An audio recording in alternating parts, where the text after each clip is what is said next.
The day of our engagement party was the day everything was supposed to start, but it was also the day it ended.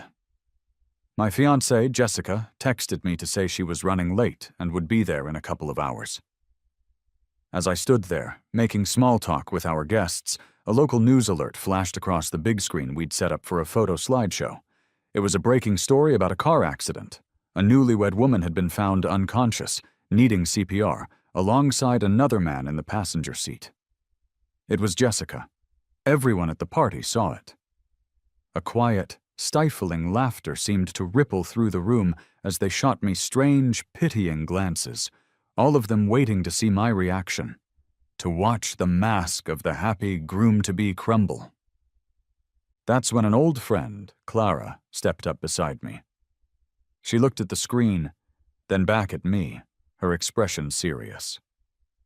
Without a word, she pulled a small box from her purse, opened it to reveal a simple ring, and looked me straight in the eye. She proposed right then and there, her voice steady amidst the murmurs of the crowd. She said she would marry me and be the happiest wife I could ever imagine. In that moment of profound humiliation, I saw her as my salvation. I willingly stepped into a new life with her, becoming the quiet, supportive man behind the scenes as she built the business empire she had always dreamed of. 5 years passed. On the evening before a major new product launch, I went to find her in her home office to bring her a cup of coffee. As I raised my hand to knock, I overheard her talking with her doctor friend, Maya. "Do you honestly believe you can keep a miscarriage from Leo?" Maya asked, her voice low. Clara, touching her stomach, sounded weary and sad. "I have to. Leo doesn't know I was pregnant. I wanted to have a child with Julian, but he was too rough with me one night and I lost it. If Leo finds out you've been putting hormones in his milk and that I got pregnant by Julian, he might lose his mind." Clara let out a long, bitter sigh. "I don't really care anymore. All I want is to make Julian happy. It's worth it. As for Leo, I've given him enough of my life. The effort I've put into this relationship all these years has been completely one-sided. The love I thought we could have was just a fantasy." "You're being so unfair to him," Maya pressed. "Leo has been nothing but good to you. Your company wouldn't be where it is today without him. What has Julian ever done for you that makes you willing to risk a great guy like Leo? Is he worth all this?" Clara's voice was filled with a conflict I had never heard before. "I don't know if it's worth it, but seeing Julian happy is enough for me, even if I have to love him in secret. I plan to compensate Leo with money. If we can't have children of our own, we can just adopt." Her friend sighed. 5 miscarriages for Julian? You're going to destroy your body. You won't be able to have children at all soon. Clara sounded like she was holding her head in her hands. "I know. After I have a child for Julian, I promise I'll focus on being a good wife to Leo." I stood frozen outside the door, my hand still poised to knock. The coffee cup slipped from my fingers and shattered on the floor, the dark liquid spreading across the hardwood. Hearing the noise, I quickly retreated to the kitchen. For 5 long years, I had believed that every one of Clara's miscarriages was my fault. I thought I wasn't taking good enough care of her.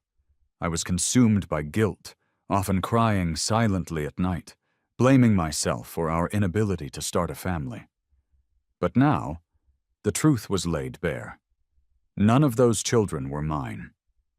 The miscarriages happened because her lover, Julian, was careless with her physical well-being.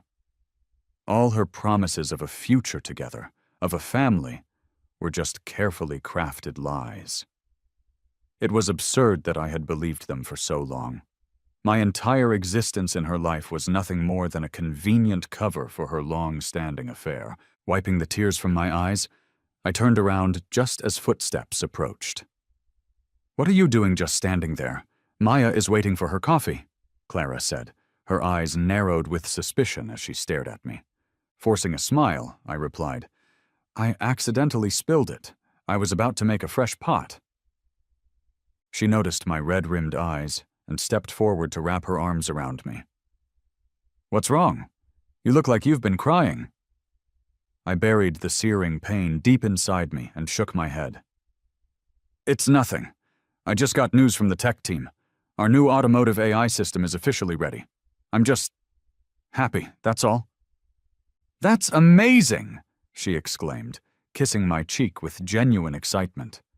5 years of work has finally paid off. I'm sorry I'm not feeling well enough to celebrate with you tonight, but I promise I'll make it up to you. Why did I even need that kind of reward from her? She had always claimed to be uninterested in physical intimacy, a story I had accepted and respected. I suppressed my own desires, and on the rare occasions she initiated anything, I would be thrilled for the entire day. Now I knew those moments were nothing more than pity, a small token for my unwavering loyalty. Her indifference was reserved only for me. To ensure she could carry Julian's child, she secretly fed me hormones to make me sterile. As Maya left, she gave me a quick, sympathetic look. If I hadn't overheard their conversation, I never would have understood the meaning behind her expression. Later that night, after a shower, I was in bed reading when Clara came in. She was wearing a seductive nightgown and carrying a glass of milk. She sat on the edge of the bed and handed it to me. "You've been reading all night. Have some milk and get some rest." Looking at the frothy white liquid, my heart clenched. In the past, her nightly ritual of making me milk felt like an act of profound love, something I had even bragged about to my friends. Now I saw it for what it was, a mask for her deceit. She noticed my hesitation. "What's wrong? The milk should be drunk while it's warm. The doctor said it's good for your stomach. Drink it all right?" As she pressed the cup to my lips, I knew she would force it down if I refused. Resigned, I drank it all in one gulp. What once tasted sweet and comforting now felt like poison. My stomach churned, and I had to rush to the bathroom to throw it all up. Clara followed, gently rubbing my back. "Why are you vomiting?" When I looked up at her in the mirror, she quickly averted her eyes, probably thinking my body was having a strong reaction to the hormones. I don't know if it was my mind playing tricks on me or the medication finally taking its toll, but I developed a raging fever that night, soaring to 105.8 degrees. I was completely delirious. Clara ran around frantically, trying to cool me down, but my temperature refused to drop. With no other choice, she decided to drive me to the hospital herself. Halfway there, her phone rang. She glanced at the screen, saw the name, and slammed on the brakes so hard my head nearly hit the dashboard. "What? Julian got drunk and started a fight?" Realizing her slip, she glanced over at me. Seeing my eyes were closed, she seemed to sigh in relief. "I'll be right there," she said into the phone. She hung up and shook me awake. "Leo, honey, something urgent came up at work. I have to go back. You'll have to take a cab the rest of the way." Before I could even process what was happening, she got out, unbuckled my seatbelt, and practically dragged me out of the car. Watching her drive off into the night, the red taillights disappearing into the darkness. A profound chill ran through me that had nothing to do with the fever. I pulled out my phone and made a call overseas. "Mom, I'll agree to the terms of Dad's will. I'll accept the marriage alliance. Please cancel my domestic identity. I'll be there in 3 days." I walked for what felt like miles, my body on fire, until I finally collapsed on the sidewalk. When I regained consciousness, I was in a hospital bed. It was already the next day. My mouth was dry, and when I reached for a glass of water, I found no one beside me. A passing nurse saw me struggling and poured me a warm cup. "You were out there with a terrible fever," she said kindly. "You're lucky a passerby found you and brought you here. I called the number on your phone listed as wife." But she kept hanging up. After a few tries, her phone was turned off. "Doesn't your wife care about you?" I could only offer her a bitter smile in response. I checked my phone and saw a notification from a social media app. Julian had posted something late last night. The caption read, "I have no regrets in this life after meeting you." The post was a grid of photos from what looked like a party, with Clara smiling and laughing in every shot. She was looking at someone off camera with an expression of pure adoration, her engagement ring glaringly visible on her finger. The comments were buzzing. "Julian, aren't you worried your wife will find out and divorce you?" one person wrote. "What are you talking about? Clara is the real deal for Julian," another replied. Julian had responded with a cheeky emoji. "I've blocked the tiger at home. Everyone keep it a secret for me." He had blocked his current wife and my ex-fiancée, Jessica, but had deliberately left the post visible to me. Just as I was about to close the app, I saw that Julian had also sent me a direct message with a link. I opened it by accident and found myself looking at a private couple's online journal. It was filled with declarations of love, intimate conversations, and thousands of pictures of him and Clara dating back 10 years. I scrolled through my own phone's gallery. In the 5 years we were married, I could count the number of photos I had with Clara on one hand. I had tried countless times to take a picture together, but she always refused with some excuse. It wasn't that she disliked having her picture taken. It was that she couldn't fit a third person into the world she had built with him. I was just the unlucky fool who had wandered into their story. I saved all the photos and took screenshots of Julian's post. Before I was discharged, I had the lab take a blood sample to check my hormone levels. When I got home, Clara hadn't returned. The security camera footage confirmed she never came back at all. I looked at the crystal wedding photo we had on the wall. A thin crack ran right through the middle, separating the image of me and Clara. I took it down from the wall just as my phone rang. "Boss, don't forget about the product launch today. We need you there as our lead architect." "Got it," I said. "I'll change and be there soon." At the event, as the host was calling the person in charge of the project to the stage to speak, I adjusted my suit and prepared to step forward. Clara suddenly appeared and stopped me. "Leo, take a break. You were just feverish. I had Julian cover for you." I was confused, and then I noticed a faint, dark mark on her neck. A hickey. She instinctively pulled her collar up, a guilty look flashing across her face. "You know Julian needs a chance to prove himself. He's new here. You're already a well-respected figure in the company. You don't need this spotlight." As Julian passed me on his way to the stage, he smirked. "You're a fool. Your fiancée was mine, and soon your wife won't be yours either. Clara's heart belongs to me." I remained silent, but I could hear the old employees whispering among themselves, clearly uncomfortable with the situation. Julian stood confidently at the podium and delivered a speech to the applauding crowd, with Clara watching him with undisguised admiration. My heart felt frozen in my chest. He was spewing words taken directly from my speech, a draft that was locked in my desk drawer at home, a drawer only Clara had the key to. All my hard work had become a gift from Clara to her lover. After Julian finished, reporters swarmed him. One asked, "Mr. Julian, we hear that Leo's efforts were what made this car system a success. Do you have any thoughts on that?" Julian just shrugged. "It takes a team, not just one person. Everyone contributed." With just a few words, he dismissed 5 years of my sleepless nights, including one stretch where I worked for 20 hours straight. I had poured my heart and soul into every design, every version of the plan, but what hurt the most was seeing Clara in the front row, clapping enthusiastically. The moment her eyes met mine, her applause stopped.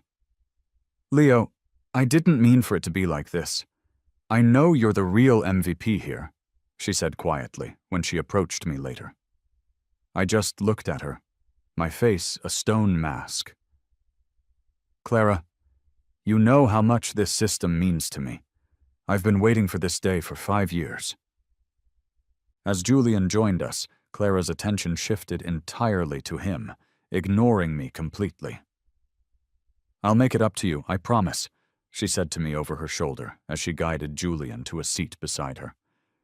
"Can we talk about this at home tonight?" Was there even going to be a tonight for us? After Julian sat down, some of my loyal colleagues began speaking sarcastically, loud enough for others to hear. "Unbelievable. What kind of person has skin that thick?" "Exactly. That was Leo's hard work, he's claiming." "I can't believe it. Everyone knows how hard Leo worked." Hearing these remarks, Julian's eyes welled up with tears. He turned to Clara and said, "If everyone here hates me so much, I'll just leave." He then bolted out of the room, crying. Clara shot me a furious glare. "Did you put them up to this? Control your people. If they have nothing nice to say, they should shut up." She then chased after him, drawing everyone's attention. It seemed I was always being cast as the villain trying to undermine Julian. A month ago, Julian had suddenly appeared as the new technology director. He knew nothing about the field, yet he constantly meddled with the department's designs, causing system tests to fail and delaying the entire project. Everyone blamed him, but Clara had called me into her office and chewed me out. "I can't believe how manipulative you've become, setting people against Julian just because you're unhappy. He's your boss. Does this have to do with him stealing your girlfriend all those years ago?" No matter how I tried to explain, she refused to believe I wasn't behind it. More recently, Julian nearly crashed her car during a business trip, and she blamed me. "You were the last one to drive it, right? You knew there were issues with the brakes and didn't say anything, hoping Julian would get hurt so you could save her some kind of revenge." The disappointed way she looked at me then hurt more than any words could. So this time, I didn't even bother to explain. In the 5 years since the company's inception, she never told anyone we were married. Whenever I suggested we make our relationship public, she would dodge the question, claiming company policy forbade office romances. Eventually, I grew numb to it and stopped asking. After the product launch, Clara didn't come home, nor did she call. Instead, I received a video message from Julian. It was recorded from a car's dash cam. Julian and Clara were tangled together in the cramped front seat. Julian's voice teased, "Compared to that loser of yours, Clara, who's better?" Lost in the moment, she replied instinctively, "Of course it's you. I love you. Only with you do I feel true pleasure." I expected to be furious watching the video, but surprisingly, I felt a strange sense of calm. I saved every second of the footage. On the way home, I made a call and hired someone to investigate Julian's background, because I refused to believe that a man like him could genuinely love anyone. Once I was home, I promptly printed out our divorce papers and signed my name. Alongside them, I placed my letter of resignation and a USB drive containing the videos. I packed everything into a manila envelope and had it messengered to Clara's office. That night, Clara still didn't come home. She just sent a text saying there was an issue with a client and she'd have to travel for a couple of days. "Take care of yourself at home. I'll bring you back a gift." I wasn't surprised by the message at all. First thing the next morning, Julian sent me another video.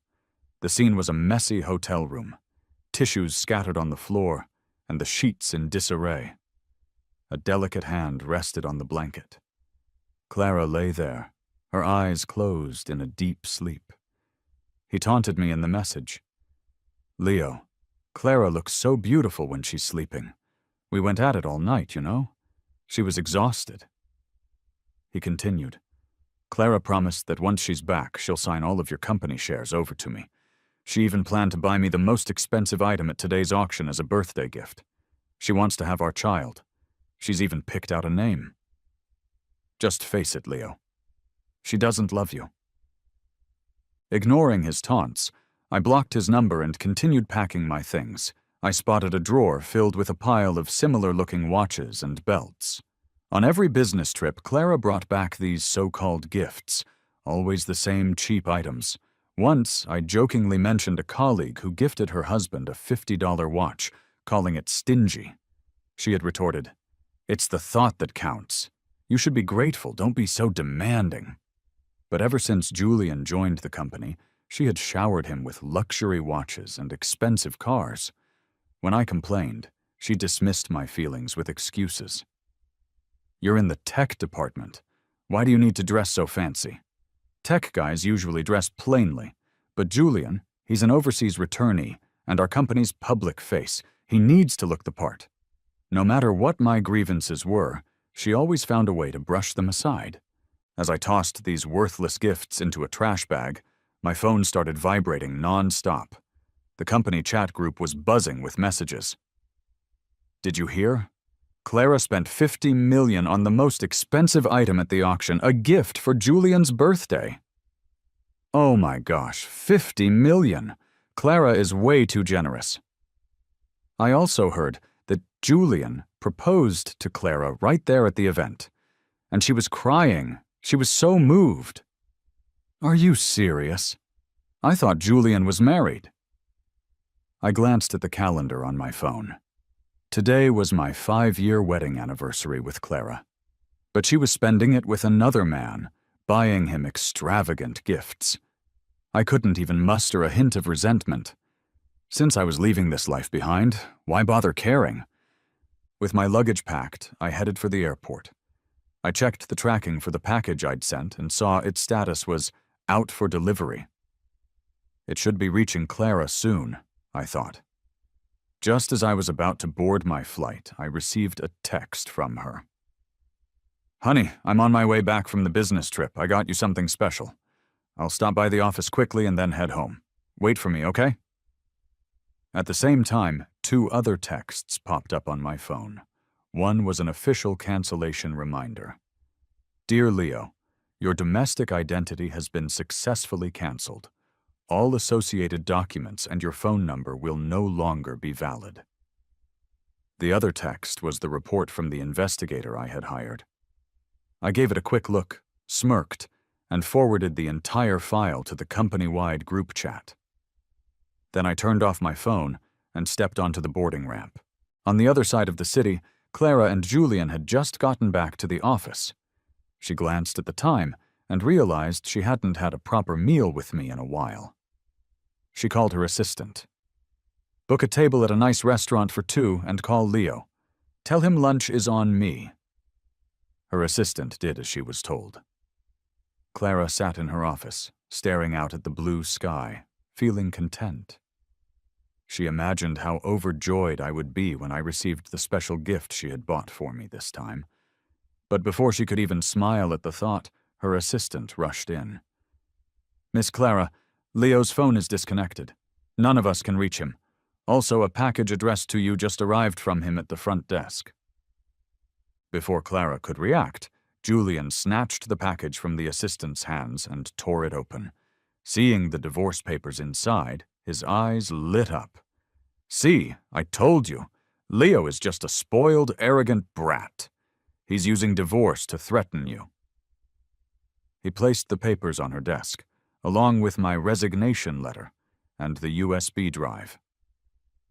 At the sight of the word divorce, Clara's eyes widened.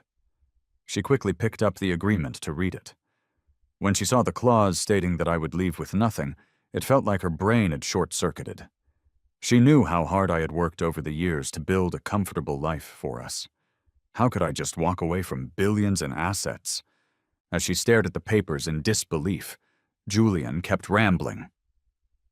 "Leo is such a fool. He went from being a struggling programmer to a top tech executive all thanks to you, yet he's acting so childish, trying to threaten you with divorce. This is his typical move, playing hard to get. Is he still upset about the launch yesterday? So petty. But don't worry, Clara. I guarantee he'll come crawling back in half a day. Would he really leave a beautiful, successful wife like you? Even if not for love, he'd stay for the money, right?" Clara didn't say anything. Her hand trembled as she clutched the papers. Even now, she couldn't believe it was real. But she suddenly felt that Julian might be right. This had to be me playing some kind of game. She put everything back in the desk drawer and declared coldly, "Fine, let's see how long he can hold out." She tried to sound confident, but deep down, she wasn't so sure. For the rest of the day, Clara felt an inexplicable anxiety. In a single hour, she checked her watch over 100 times, her eyes glued to her office door. Every sound in the hallway made her hope it was me returning. But as the sky outside darkened, I didn't show up, and I didn't call. Clara felt a lingering unease. I had never gone more than 6 hours without contacting her. By 8 p.m., she couldn't resist calling my phone. To her shock, just as her assistant had said, the number was disconnected. How could that be? I had used that number for years. She tried again, with the same result. Suddenly, Clara remembered she had my social media login details. She entered the password, only to be met with a message. "This account has been disabled." Her rising unease turned into full-blown panic as she tried several other accounts, even my banking app, with no success. She finally couldn't sit still any longer and called her assistant. "Check Leo's identity information immediately and see if he's bought any plane tickets." Not long after, her assistant returned, looking grim. She reported reluctantly, "Miss Clara, there's no record of Leo's identity in the national database, or any flight information under his name." Clara's mind buzzed as if she'd been struck by thunder. "How?" "Only a dead person has no record." The assistant's next words sent more chills down her spine. "Miss Clara, he did obtain a death certificate. The cause of death was listed as a heart attack." Clara's world fell into chaos. She refused to believe a living, breathing person could just get a death certificate. Suddenly, she remembered the USB drive in her drawer. She hurriedly plugged it into her computer. After seeing the photos and the dashcam footage of her and Julian, her face turned ashen. She collapsed into her chair. He knew. He knew everything. Yet he pretended that nothing was wrong. Her heart ached with a pain so deep it felt physical. Just then, a call came through from her friend Maya. "Clara, did Leo find something out? He had a blood test done before he left the hospital." Clara finally realized that even drugging me couldn't be hidden forever. "Maya, Leo's gone," she said, her voice breaking into sobs. "He sent me divorce papers. I can't find him anywhere." "Did you check at home?" her friend asked. The word suddenly struck her. Right. How did I not think of that? Maybe he's just playing a horrible joke on me. I need to go home and find him." Clara wiped her tears away, didn't even bother to pack up her things, and rushed out the door. But as soon as she stepped out of her office, she ran straight into Julian. He was holding a decorative box and wearing a mischievous grin. "Sweetheart, perfect timing. Guess what's in my hand?"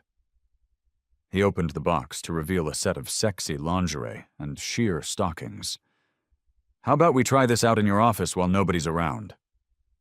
He grabbed her hand, but she shook him off forcefully. "Julian, can't you think of anything else at a time like this?" Julian was taken aback by her sudden outburst. Clara had always been gentle with him, never raising her voice, let alone shouting, but tonight she was acting completely strange. Okay, no trying it on. But do you remember you promised to go with me to that new restaurant tonight?" Clara just wanted to get home to find me. Dinner was the last thing on her mind. "I'm busy. You have a wife at home. Why don't you go find her?" When she tried to leave, Julian blocked her path, looking at her with suspicion. "Are you worried about Leo? I've already told you he's not worth your concern. If he's really gone, wouldn't that be better? There'd be nothing standing between us." He wrapped his arms around her waist, one hand wandering as he whispered in her ear, "You once told me that being with me was the only real joy you felt. Let me show you right now." As he started to lift her skirt, the office hallway lights seemed to flicker. A sharp slap echoed in the silence, stunning him. Clara glared at him, her face dark with fury. "I'm warning you. Harass me again, and I'll report you to the police for sexual harassment." With that, she pushed past him and rushed away.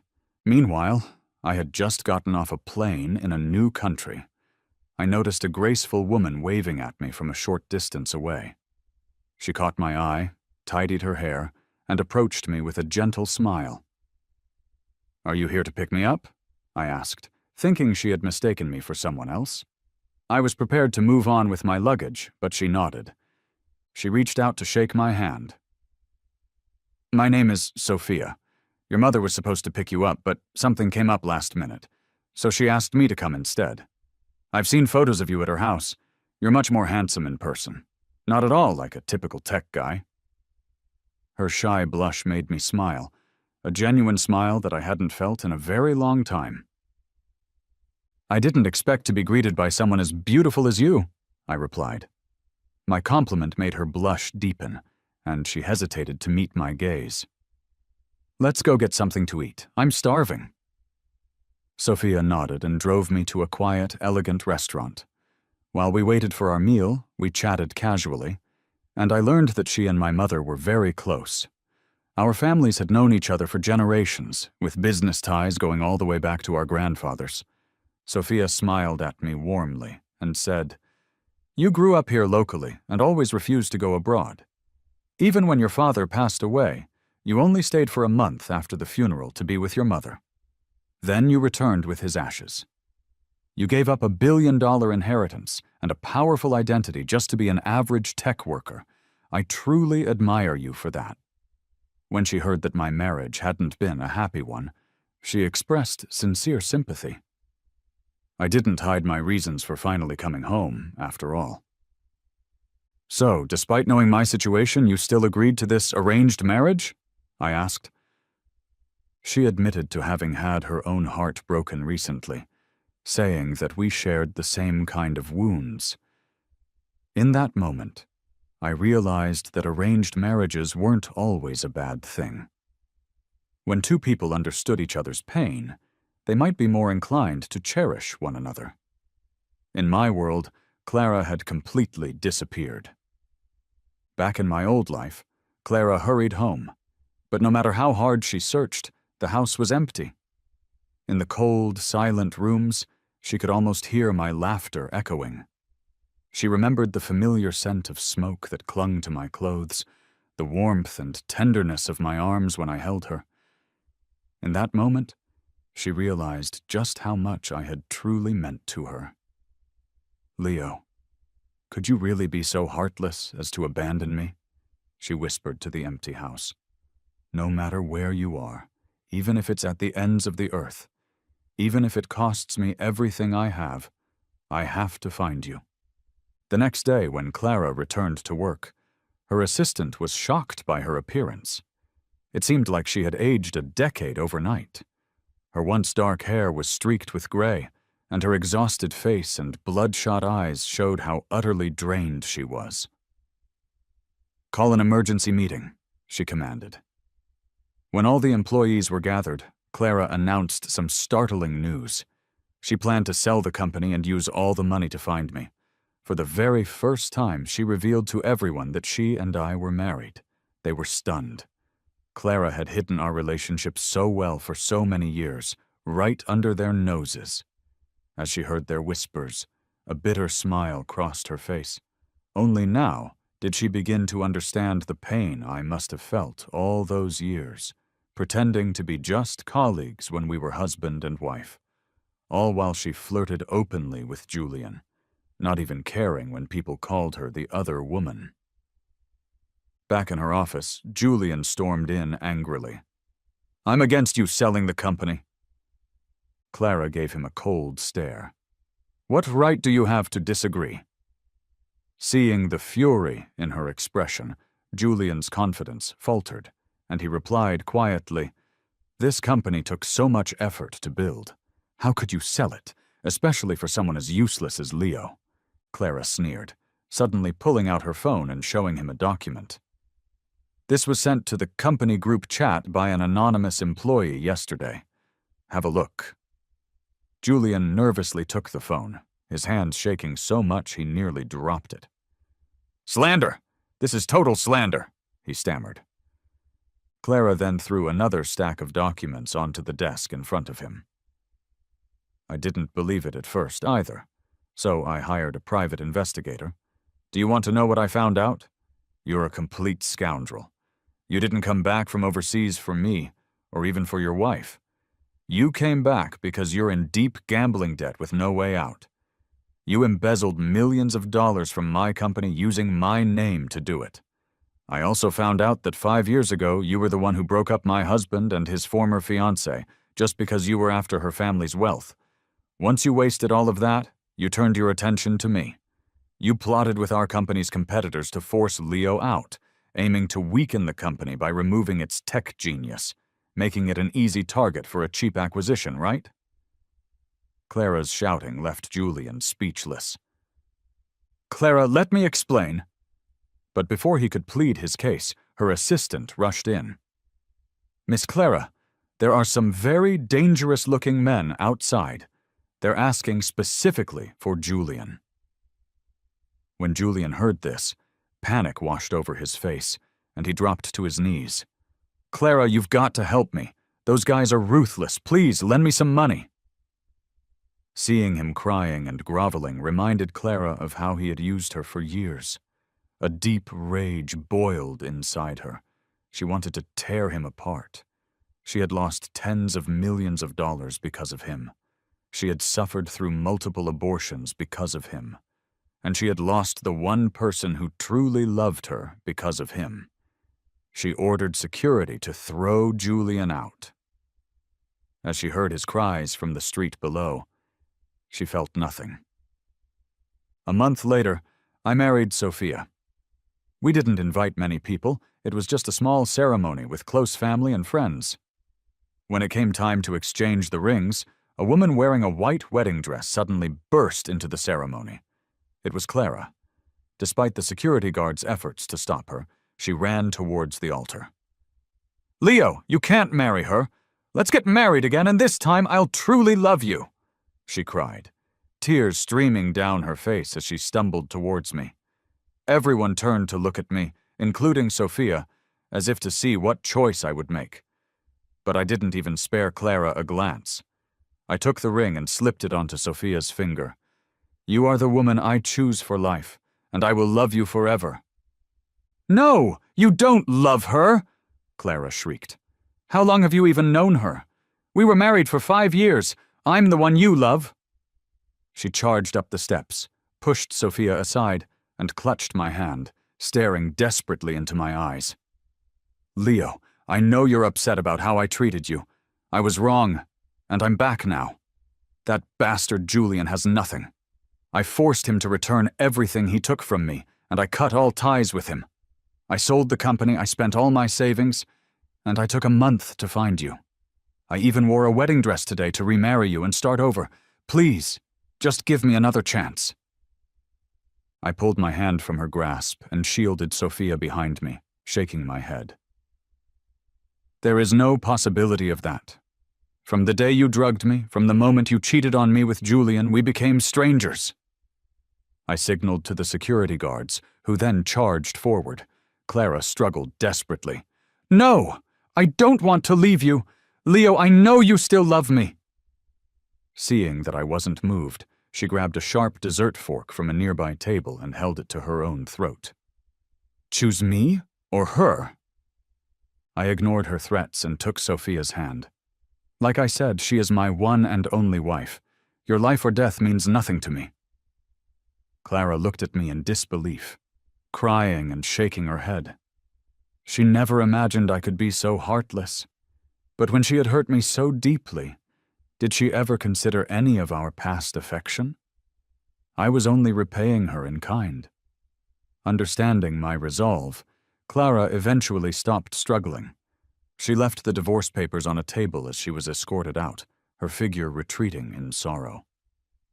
Regarding the fact that her drugging might have left me infertile, I told Sophia everything before we got married.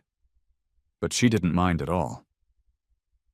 "I may not have known you for very long," she had said, "but from the moment I met you, I knew you were the one. Even if we can't have our own kids, what's the big deal?" Though she said she didn't care, I knew every woman dreams of becoming a mother. Over the next year, I sought out the best doctors and finally found a treatment that worked. On our first wedding anniversary, Sophia joyfully announced that she was pregnant. We held each other and cried tears of pure happiness. When I returned to my home country to pay respects at my father's grave and share the good news with my extended family, I ran into some old colleagues. We chatted at a coffee shop. Initially, they were hesitant to talk about Clara, but eventually one of them couldn't hold back any longer. They told me that Clara was in prison. When she had returned from her trip abroad searching for me, she discovered she was pregnant with Julian's child. Julian, facing multiple criminal charges and having been divorced by his ex-wife, had pathetically begged Clara for forgiveness.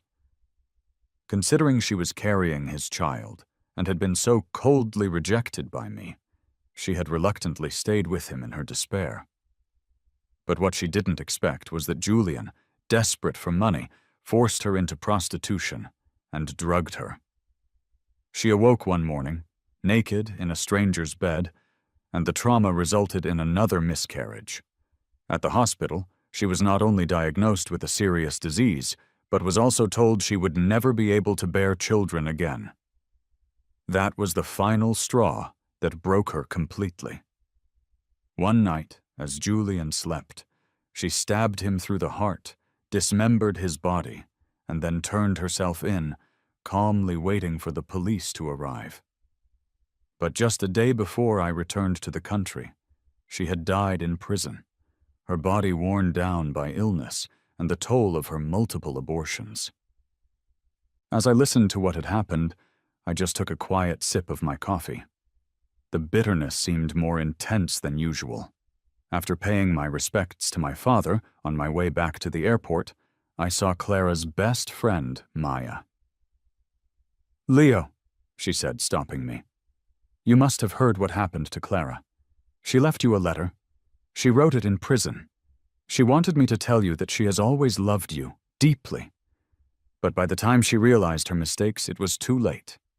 She regrets all the hurt she caused you and wishes that she could be your wife in another life." I just smiled lightly, pulled out a lighter from my pocket, and burned the unopened letter right there in front of her. Another life? I only believe in this one.